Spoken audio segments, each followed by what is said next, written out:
Hey kids, welcome to section 5.6, solving radical equations. Today we're going to learn how to solve equations containing radicals and how to solve inequalities containing radicals.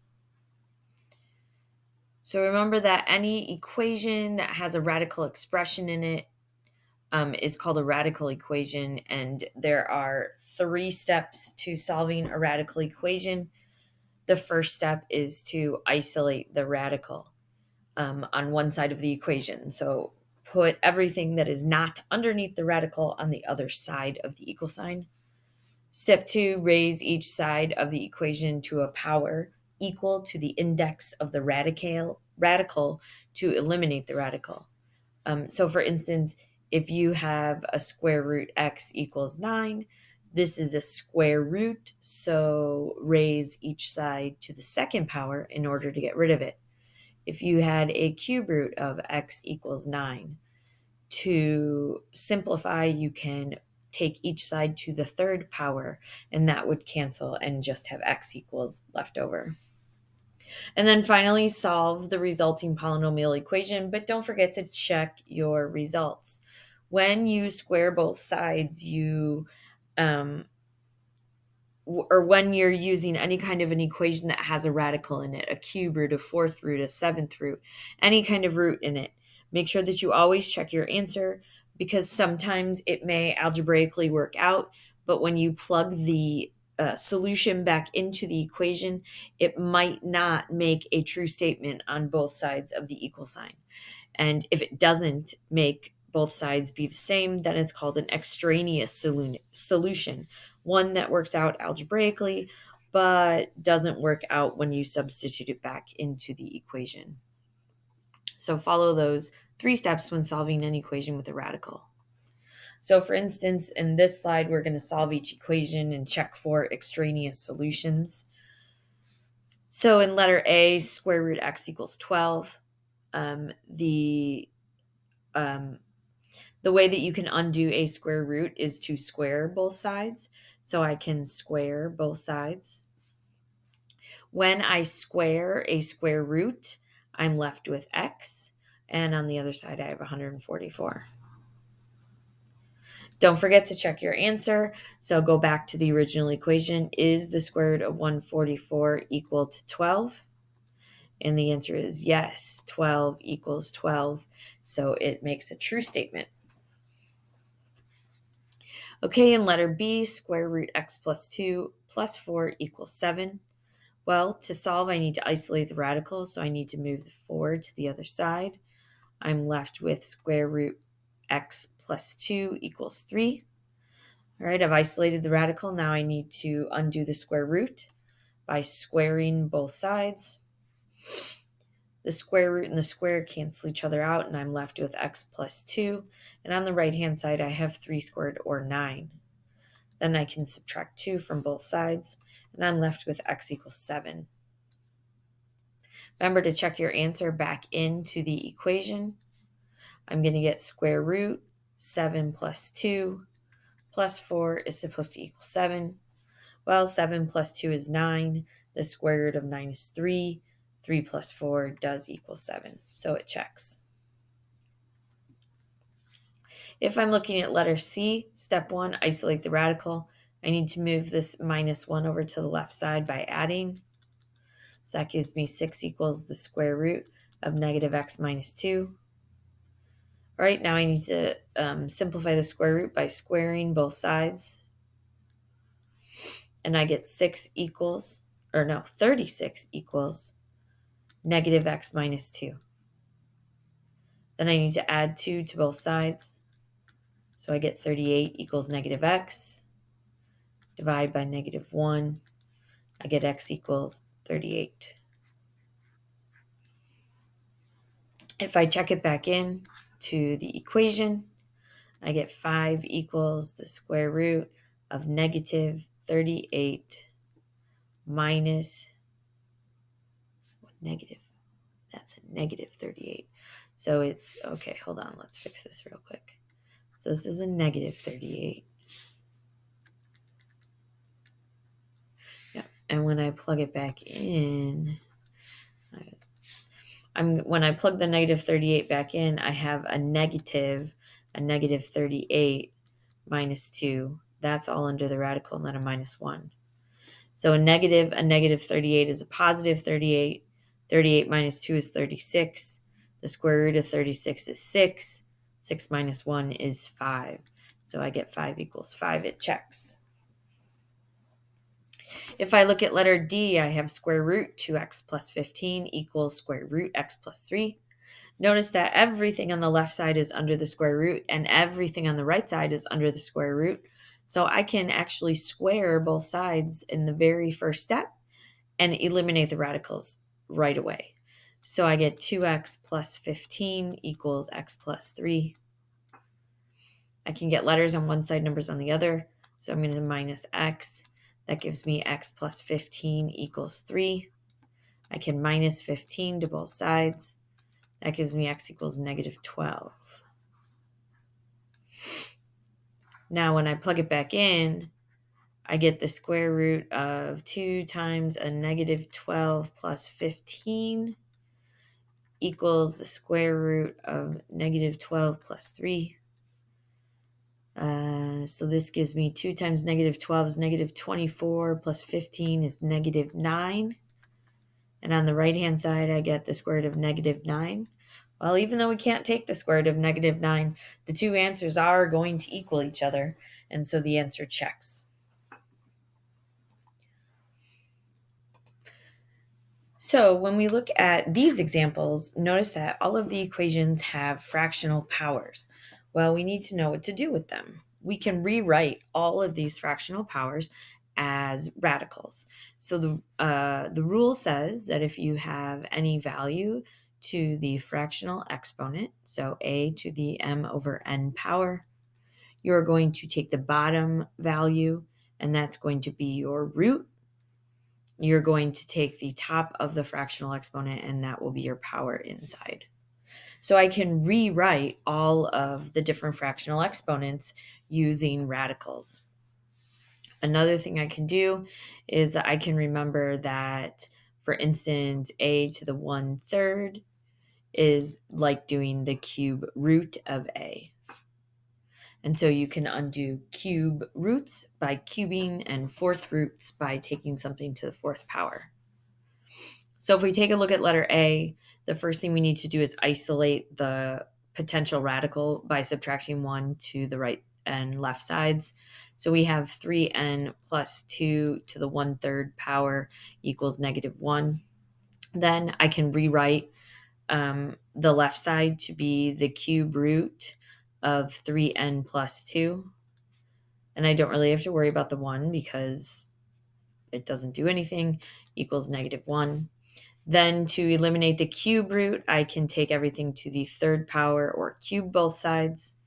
So that becomes 3n plus 2 equals, and negative 1 to the third power, I make sure I put my negative 1 in parentheses, gives me negative 1.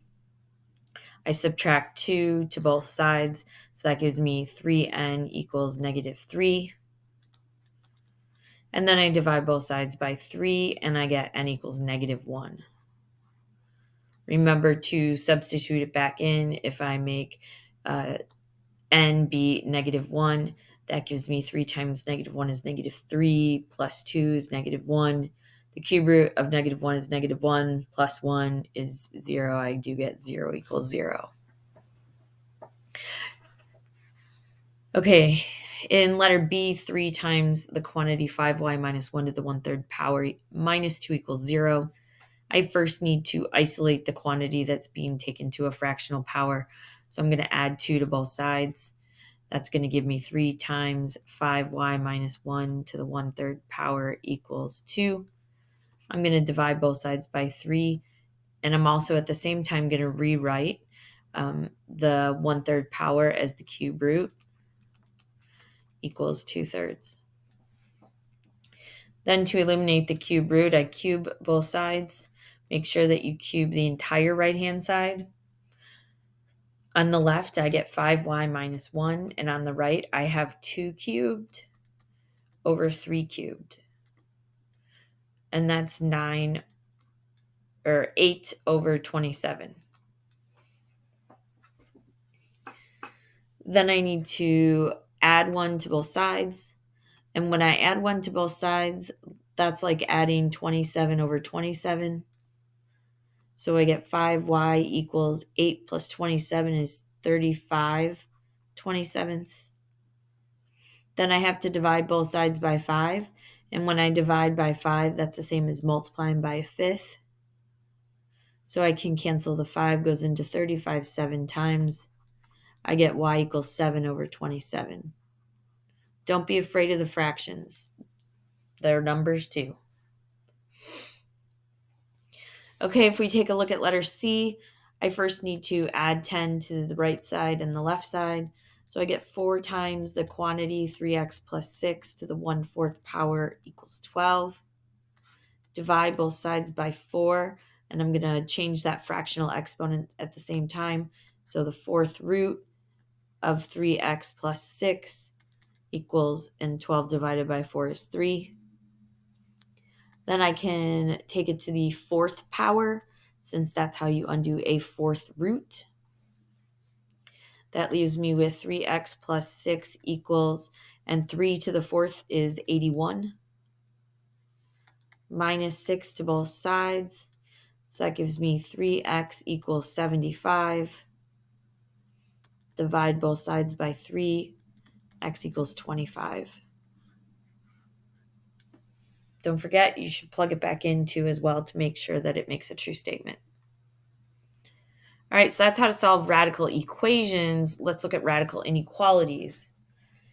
Now, the only thing you have to worry about when you're dealing with radical inequalities is that when you square root a number, it better be positive, otherwise it's going to cause an error. So anything that's underneath the radical, if it's brought to an even power, a squared power, to the 4th, to the 6th, to the 8th, anything to the even power or the even, well, I should say even kind of bottom number of the fraction. Okay, we'll say even root. Make sure that you check that the stuff underneath the radical is greater than or equal to 0, because that is going to cut down part of your possible answer choices. Then solve the inequality algebraically, and then test values to check your solution. Remember, when you're dealing with inequalities, that a greater than symbol and a less than symbol, those have open circles on a number line. A greater than or equal to, less than or equal to has a filled in circle on the number line. Also remember that when you multiply or divide by a negative number, the inequality switches direction. By a negative number, the inequality switches direction. So less than becomes greater than, and greater than becomes less than. Okay, so let's take a look at letter A. Solve each inequality and graph the solution on a number line. Well, if I'm looking at letter A, I definitely have an even root because there's a little invisible 2 underneath, or well, I guess next to it. So I need to make sure that the stuff underneath the radical is greater than or equal to 0. That means I can't square root a negative number, so everything has to be greater than or equal to 0. If I subtract 2 to both sides, that means x is greater than or equal to negative 2. So that's step 1. Step 2 is then to solve the inequality algebraically.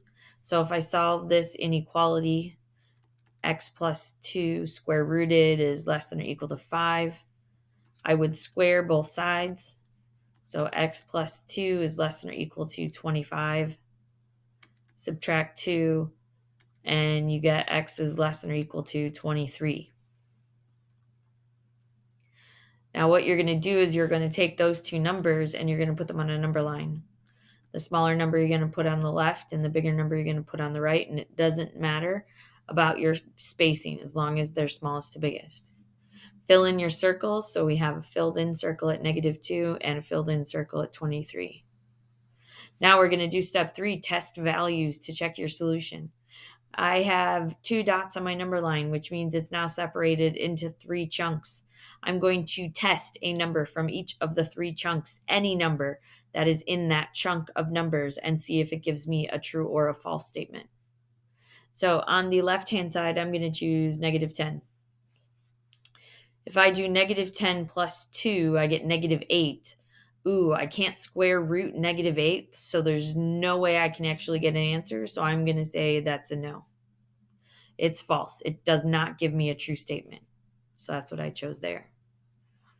This middle chunk, well, the easiest number is 0. Anything between a negative and a positive. So if I substitute 0 and I get 0 plus 2 is 2, the square root of 2 is 1.41-ish.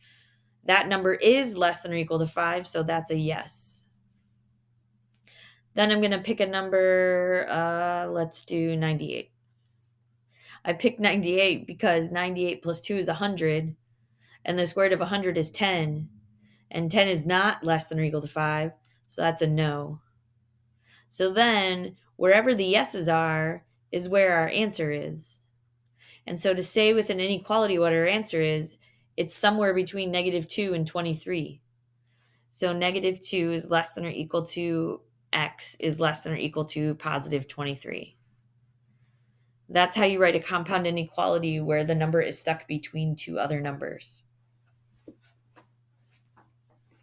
All right, if we look at letter B, first thing you should do is rewrite the fractional exponent using a radical.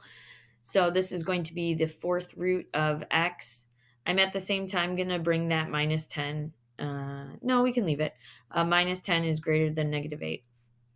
All right, I do have an even root, so I need to make sure that my x is greater than or equal to 0. Then I'm going to solve my inequality. Let's see, I'll add 10 to both sides. Yeah, I guess I could have done it earlier. Fourth root of x equals, and negative 8 plus 10 is 2. Then, I accidentally put an equal sign. We need to put a greater than symbol. Then to undo the fourth root, I'm going to fourth power everything. So that gives me x is greater than 16. Those are my two numbers that I'm going to put on my number line. 0, 16. I have a filled in circle at 0 and an open circle at 16. Maybe we'll make this a little bit bigger. It's kind of small. All right, let's make it bigger. Here is 0 with a filled in circle. Here is 16 with an open. All right, let's see. I need to choose a number smaller than 0, so let's do negative 1. So if I do negative 1 to the 1/4 power, that's the fourth root of negative 1. Oh, I can't do that. So that's a no. In the middle, let's see, let's try 1. 1 to the 1/4 power is 1. 1 minus 10 is negative 9. Negative 9 is not greater than negative 8, so it's a no. Let's see, a number bigger than 16. 81. So I picked 81. 81 to the 1/4 power is 3. 3 minus 10 is negative 7. Negative 7 is greater than negative 8, so that's a yes. So my yeses are from 16 bigger. Now, I picked nice numbers here that you can square root or cube root or fourth root nicely. You can pick any number that you want to. If you get a decimal, you just have to be able to compare it. So it looks like your answer is going to be x is greater than 16. All right, let's see some more examples. If we take a look at letter A, there is an even root, so I need to make sure that the stuff underneath the radical is greater than or equal to 0. So that means 2x is greater than or equal to negative 2. X is greater than or equal to negative 1. Then I need to solve the inequality. So square root 2x plus 2 is greater than or equal to, and I should minus 1 to both sides, 4. Then I'm going to square both sides. 2x plus 2 is greater than or equal to 16. Subtract 2. 2x is greater than or equal to 14. Divide by 2. X is greater than or equal to 7. My two numbers are going to be my cutoffs, -1 and 7. Both have equal to's, so these are going to be filled in. Let's see, I need to pick a number smaller than -1. Let's go -10. So 2 times -10 is -20. -20 plus 2 is -18. Can't square root it at all, so that's a no. A number in between -1 and 7, I'm going to pick 0. 2 times 0 is 0, plus 2 is 2, square root of 2 is 1.4, plus 1 is 2.4. Is 2.4 greater than or equal to 5? No. Okay, now we pick a number greater than 7, so let's do 8. So 2 times 8 is 16. 16 plus 2 is 18. The square root of 18 is 4 point something. So if I add 1, that's 5 point something. So that is greater than 5. So that is a yes. So my answer is my yeses. So x is greater than or equal to -7.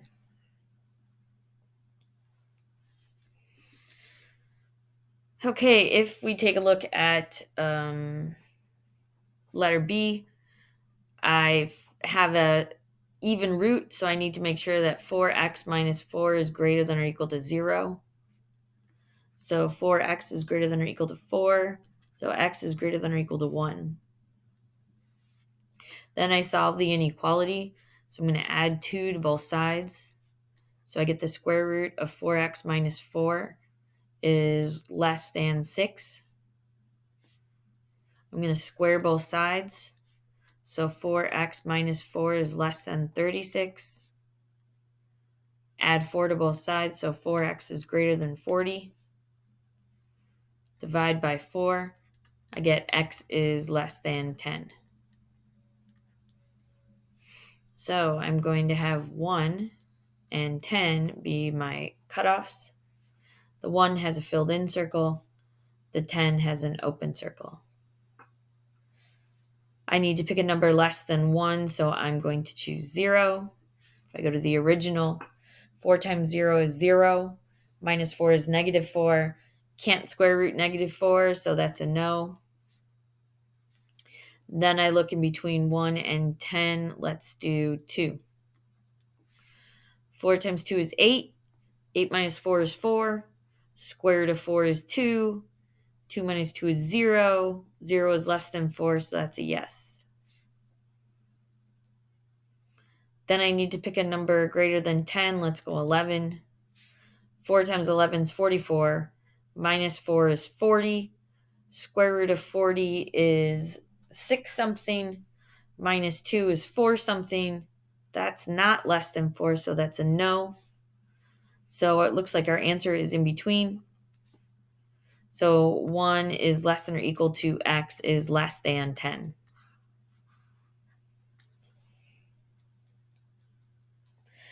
Okay, finally letter C. Looks like I have an even root, so I need to make sure that 2y plus 1 is greater than or equal to 0. That means 2y is greater than or equal to -1. That means y is greater than or equal to -1/2.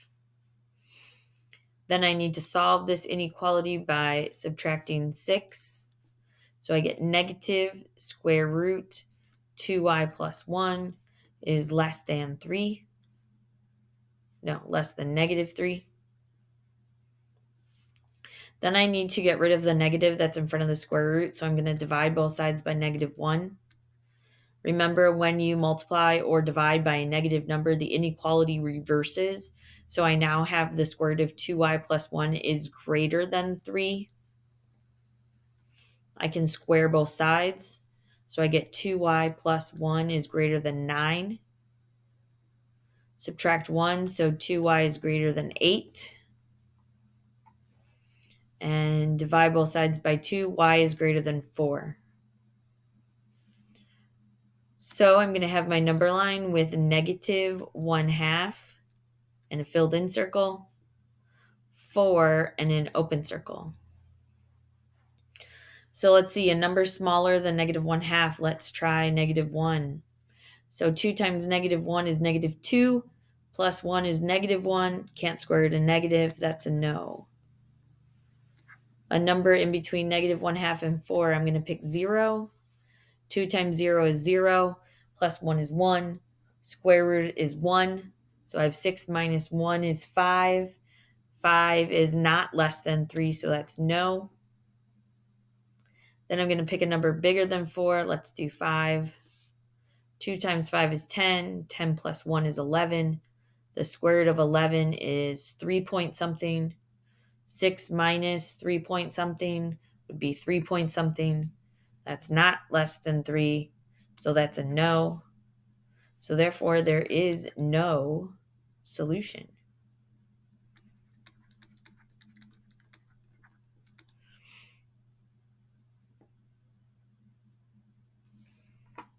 All right, nothing worked.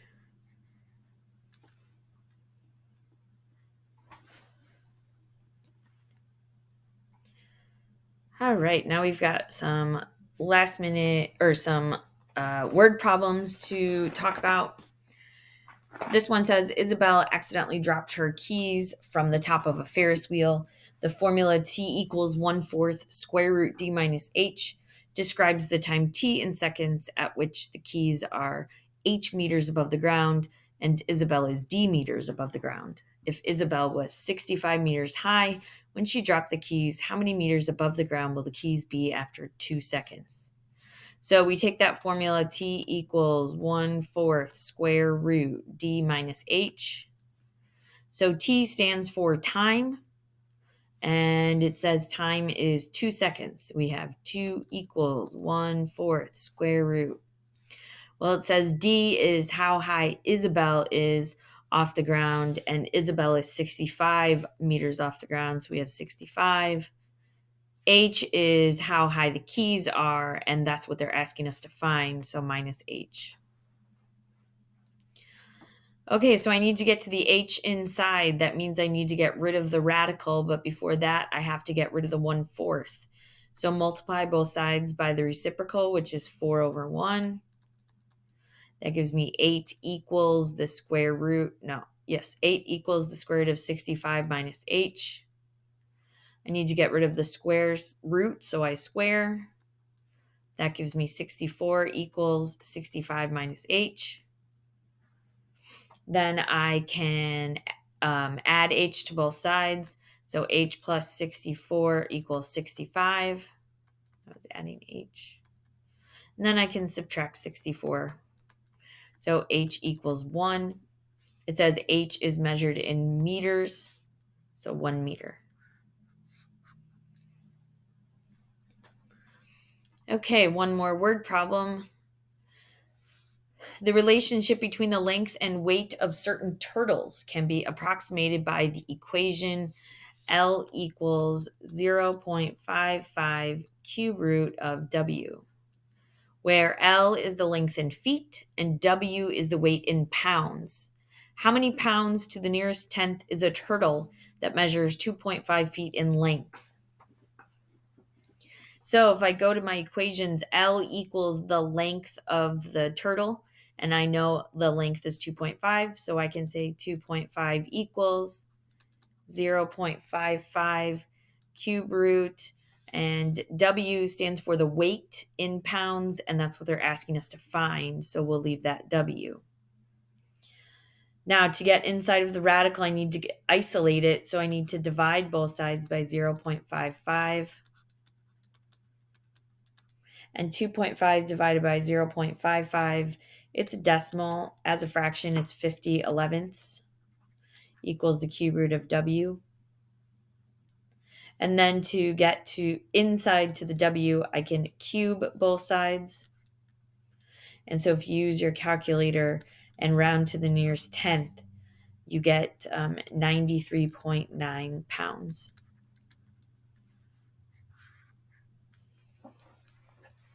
All right, kids, if you have any questions, please let me know. And as always, keep calm and keep trucking.